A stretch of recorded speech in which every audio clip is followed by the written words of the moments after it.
They have a plan. We don't. We never will. How do I know this? Coming right up. Oh, there's supposed to be some fun stuff going on right there, but I'm too broke and stupid to do it. So I'll get right into it. Our country has never had a plan.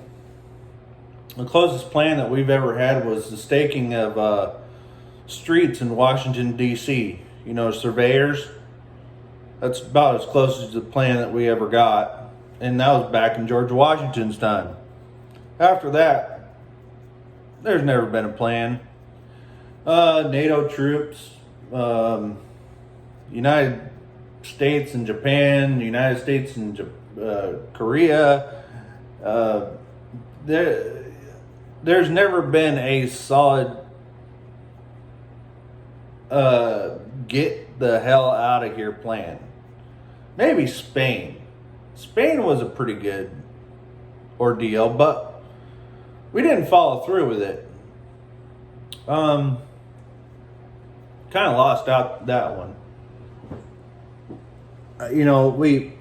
We gave Cuba their independence, and we said, "Oh, we only want this piece of property." That was a stupid plan. If it was a part of a plan at all. So what am I getting at? Well, China does this thing where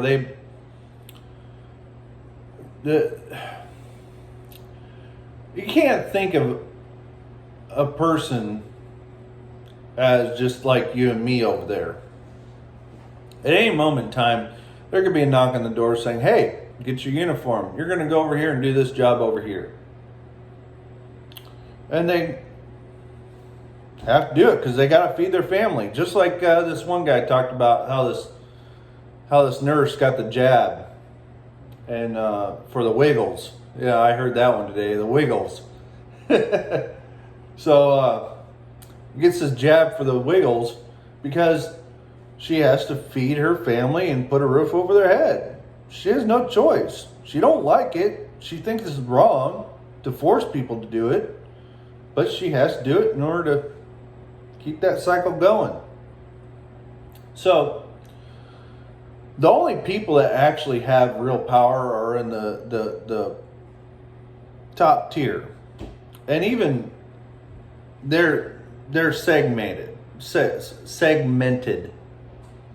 You have the prime ministers. They're like they're the doer chiefs. The ones that, God, there's a term for it. I don't know. Put it in the comments if you know what it is. But they're the ones that dictate what people are going to do in the region and all that stuff, or the entire country. They even like billionaires. They don't have no clout. They're getting scraps.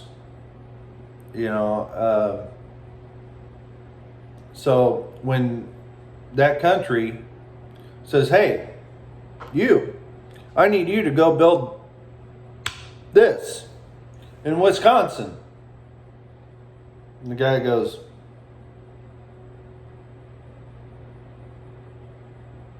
"Okay, kind of makes sense. All right, I'll do that." And he goes out and builds this thing in Wisconsin. They say, "Hey, that's doing really well over there. Give us your money." He goes, "Hey, but you told me to..." "Okay, all right." Because, you can always put another guy in charge of that. So, what's this have to do with us? Well, on my level, I won't see anything change. Our currency will stay the same. And, I'll still have to go to the store, go buy stuff, bring it home, feed my family, do things like that. Tier above me, they might be a little bit more cautious on what they invest in, what they agree to do.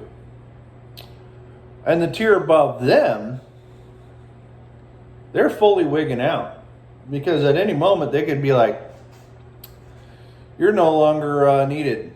We got this guy over here that can do your job better. Go. It's time for you to go. They load them up, take them out. Almost literally. So, how can we prevent this? I would like to start a plan. What's our plan? Now,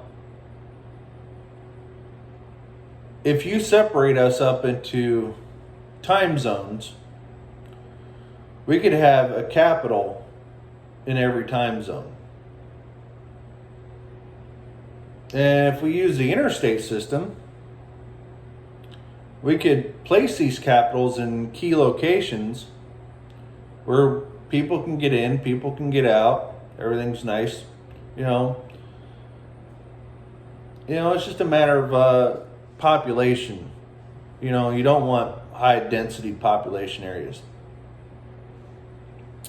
So one is West Virginia. It's really, really nice this time of year in West Virginia. Then you got one in Lincoln, Nebraska. And shoot down the road into Utah. You have one in Utah. And then have the West Coast, I don't know, Sacramento.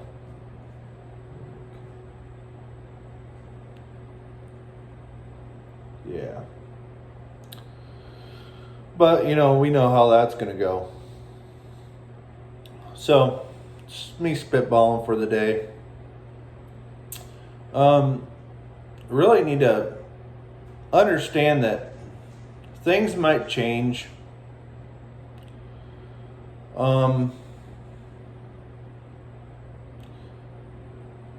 The big issue is don't live or sleep in a city of over 250,000 people.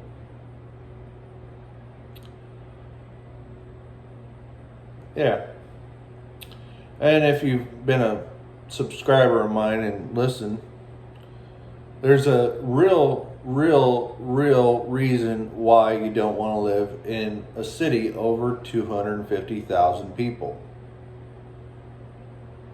You can live 5 miles out. You can live 15 miles out. But don't sleep in a city of 250,000 people or more. Because just bad things happen real freaking fast. And when you're walking, when you get woke up the next morning and you have no power, no water, and nobody's taking any cards, only cash or trade, you're up shit's creek. Just saying. God bless. Keep the full armor of God at your bedside, please.